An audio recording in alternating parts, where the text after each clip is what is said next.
नमस्कार भावांनो, मी तुमचा सहप्रवासी मी मिलिंद भोसले तुम्हा सर्वांचं पुन्हा एकदा एका नवीन ब्लॉगमध्ये स्वागत करतो।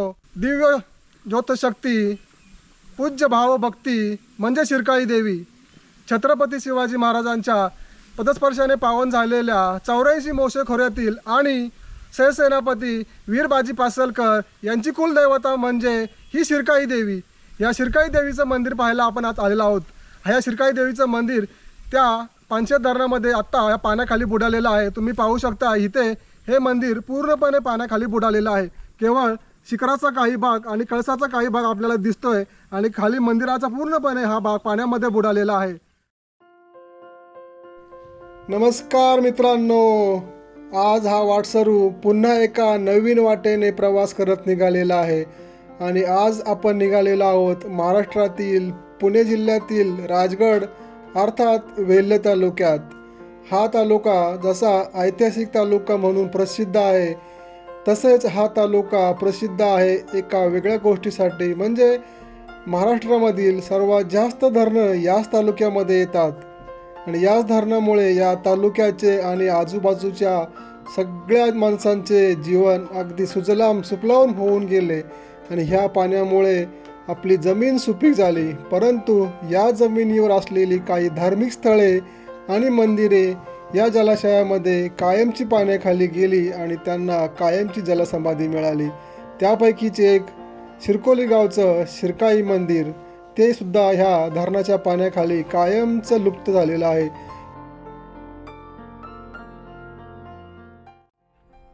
मित्रांनो, या शिरकाई देवीची जी मूळ मूर्ती होती आणि जे मूळ मंदिर होतं ते पाण्यामध्ये आहे।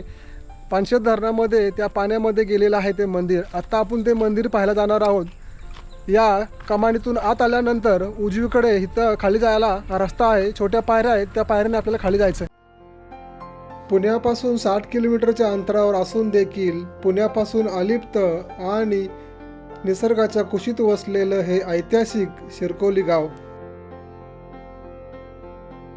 पानशेत धरणाच्या अलीकडे असलेल्या कादवे गावापासून उजवीकडे 20 किलोमीटर अंतरावर हे गाव आहे। सध्या तरी या गावाकडे येण्यासाठी कुठलीही शासकीय व्यवस्था किंवा STची काही सोय नाही। तुम्हाला तुमच्या खाजगी वाहनाने इथपर्यंत यावं लागेल।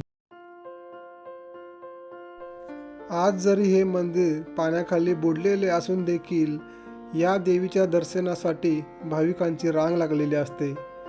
महाराष्ट्राच्या कानाकोपऱ्यातून भाविक या मंदिराच्या दर्शनासाठी येत असतात। या मंदिरात मूर्ती नाही हे माहीत असून देखील सुद्धा या जुन्या मंदिराकडे भाविकांचा ओढा काही कमी झालेला नाही। त्यांच्या मनातील श्रद्धा ही अशीच कायम आहे।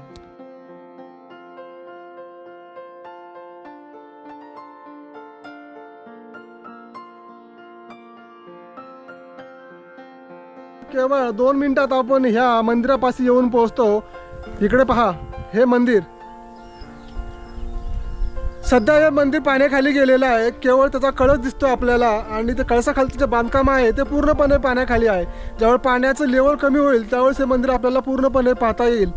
वर्षातील केवळ 2 महिने हे मंदिर पाण्याबाहेर असतं आणि इतर 10 महिने हे पूर्णपणे पाण्यात असतं। मित्रांनो, तुम्हाला तर माहिती आहे आपला राजगड तालुका अर्थातच वेल्हे तालुका हा ऐतिहासिक तालुका, ज्या तालुक्यातून छत्रपती शिवाजी महाराजांनी ज्या किल्ल्यावरून 12 मावळातील मावळ्यांना सोबत घेऊन स्वराज्याचे तोरण बांधले आणि स्वप्न पाहिले आणि ते स्वप्न प्रत्यक्षामध्ये उतरवले ते राजगड किल्ल्यावरून।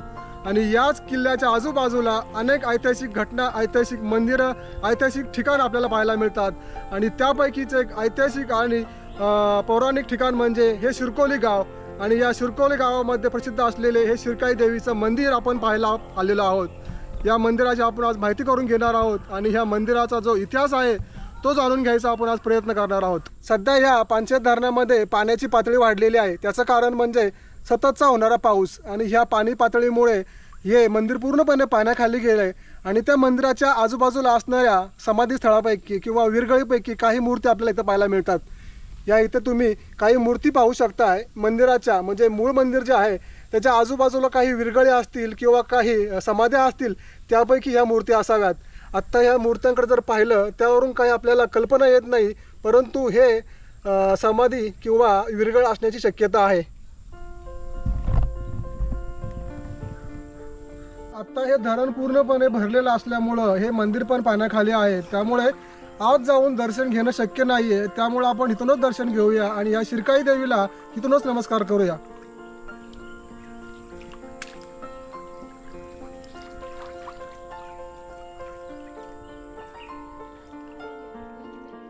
उन्हाळ्यामध्ये पाण्याची पातळी कमी झाली की तुम्हाला या मंदिरात जाता येतं आणि या मंदिरात जी देवी आहे त्या देवीचा उत्सव चैत्र महिन्यात म्हणजे एप्रिल मे महिन्यामध्ये इथं उत्सव असतो.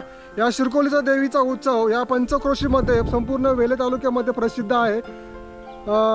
देशामधून आणि पूर्ण महाराष्ट्रामधून भाविक इथं येत असतात आणि त्यावेळेस ही पाण्याची पातळी पूर्णपणे खाली गेलेली असते आणि देवीचा तो छबिना असतो किंवा बगाड असतं ते बगाडाची सुरुवात इथूनच होते. आणि आत्ता ह्या मंदिरामध्ये धरणामुळे या मंदिराचा फक्त आपल्याला कळस दिसतोय. इतिहासाची पानं जर आपण उलगडून पाहिली तर या मंदिराचा संदर्भ शिवकाळाच्याही अगोदरपासून असल्याचा आपल्याला पुरावा सापडतो. राजमाता जिजाऊ यांनी या मंदिराचा जीर्णोद्धार करून घेतल्याचा आणि त्या संदर्भातले पुरावे आपल्याला इतिहासामध्ये मिळतात.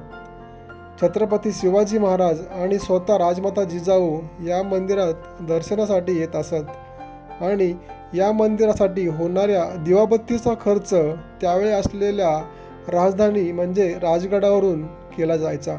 त्यानंतरच्या काही काळात हा खर्च राजधानी सातारा इथून केला जात होता.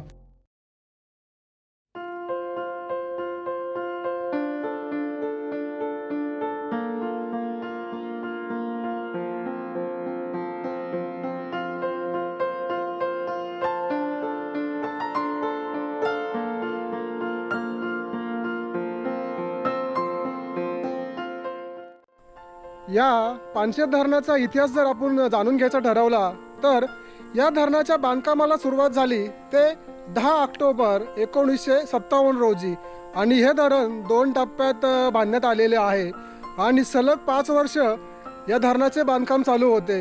या मंदिरामधील जी मूळ मूर्ती होती शिरकाई देवीची मूळ मूर्ती ती आत्ता या ग्रामस्थांनी गावामध्ये एक नवीन मंदिर बांधून त्या ठिकाणी त्या मंदिरामध्ये या मूर्तीची प्राणप्रतिष्ठापना केलेली आहे. त्या मंदिरात पण आपण आता जाणार आहोत आणि ती देवीची मूळ मूर्ती आहे ती आपण पाहणार आहोत. त्या देवीचं रूप कसं काय आहे, ती मूर्ती कशी काय आहे ते आपण प्रत्यक्ष जाऊन त्या मंदिरात पाहूया. श्रीकाई देवीचे मूळ मंदिर हे धरणात गेल्यामुळे सरकारकडून हे नवीन मंदिर इथं बांधण्यात आलेलं आहे आणि जी मूळ मूर्ती होती त्या मूर्तीची इथे प्रतिष्ठापना करण्यात आलेली आहे.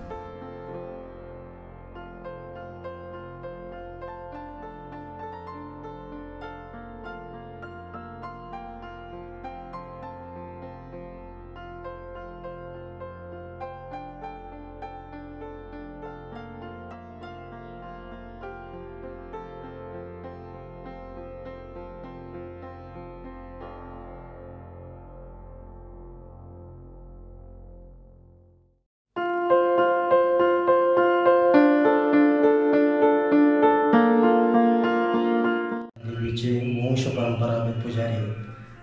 आमचं नाव सकाराम विठ्ठलराव बनवट. आता आमची 5वी-6वी पिढी आहे. म्हणजे ज्यावेळेस मूर्ती देवी आपली खाली असल्यापासून आम्ही हिची सेवा करत आलो.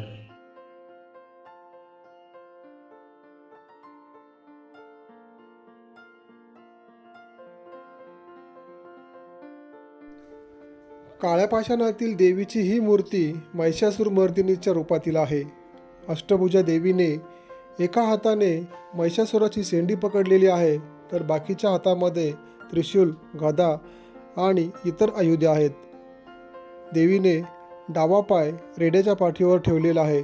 असे सुंदर मनोहारी रूप या मूर्तीमध्ये आपल्याला दिसते. या मंदिराच्या परिसरामध्ये आपल्याला काही तर विरगळ पाहायला मिळतात. तुम्हाला जर माहिती नसेल तर ही विरगळ 4 भागामध्ये असते. 1, 2, 3, 4. विरगळ म्हणजे काय तर युद्धामध्ये धारातीर्थी पडलेल्या वीर जवानांची जी एक माहिती असते. पहिल्या टप्प्यामध्ये तो कुठल्या लढाईमध्ये होता, त्यानंतर त्याने काय पराक्रम गाजवला आणि त्यानंतर त्याचा आत्मा घेऊन जाणाऱ्या ह्या अप्सरा असतात आणि त्यानंतर त्याचं स्थान कुठे आहे, सध्या आत्मा कुठे आहे हे स्टेप बाय स्टेप दाखवलेलं असतं.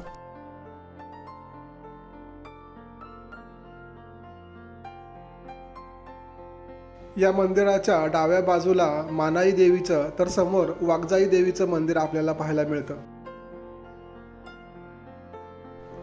या शिरकोली गावचे एक वेगळेपण आम्हाला जाणवले, ते म्हणजे गावातील कोणतीही व्यक्ती तांब्याच्या वस्तूचा अपमान होणार नाही याची पूर्णपणे काळजी घेतात आणि तांब्याच्या वस्तूंचा ते आदर का करतात त्याचं कारण जाणून घेऊया येथील ग्रामस्थांकडून.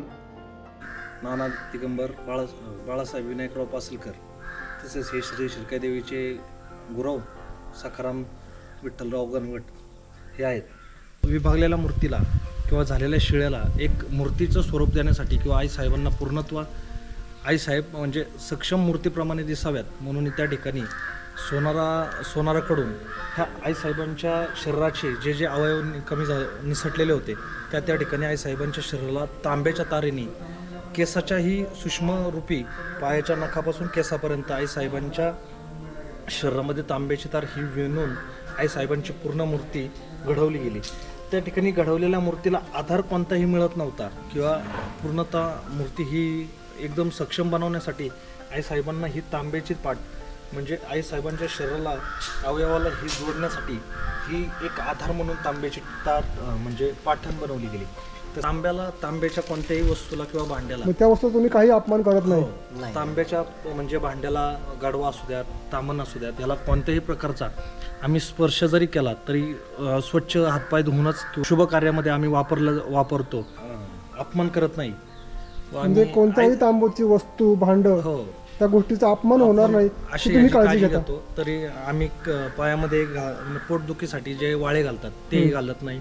ओके, म्हणजे तांब्याचा अपमान होईल म्हणून तुम्ही पायात वाळे पण घालत नाही. किंवा स्त्रिया ज्या जोडव्यांना अडकवणे घालतात त्याही आमच्या ग्रामस्थांमधील कोणत्याही स्त्रिया ते अडकवणे सुद्धा घालत नाहीत. मंदिरातील देवीची स्नानाची जागा असून वर्षातून आम्ही श्री शिरकाई देवीची मूर्ती ही गावातील सर्व 18 पगड जातीतील 12 बलुतेदार तसेच गावातील सर्व ग्रामस्थ हे नवरात्राच्या अगोदर दशमीला म्हणजे नवरात्राच्या दशमीच्या दिवशी मूर्ती देवीच्या गाभाऱ्यामधून हातावरती सगळं म्हणजे गावातील सगळे लोक ग्रामस्थ आम्ही घेऊन इथं देवीच्या स्नानगृहावरती येतो. तसेच गावातील सर्व लोक या स्नानगृहावरती येऊन मग त्या ठिकाणी देवीला आंघोळ घातली जाते.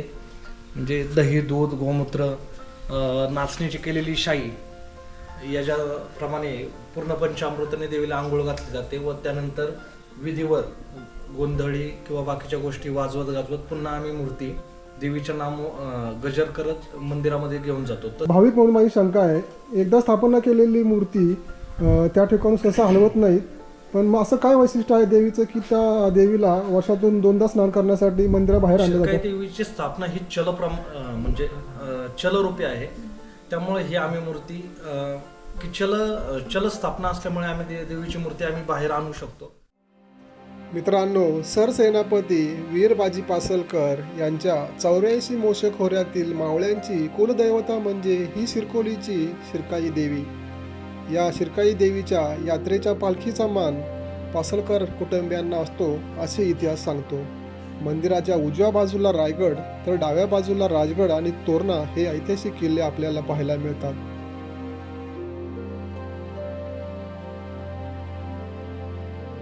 आपलं आयुष्य जर प्रवास म्हटलं तर ह्या प्रवासाच्या वाटेवरचे आपण सारे वाटसरू आहोत. आजचा हा आनंददायी प्रवास तुम्हाला कसा वाटला हे मला नक्की कळवा. प्रत्येकाच्या आयुष्यात काही ना काहीतरी आनंद देण्याचा वाटसरूचा हा प्रयत्न आहे.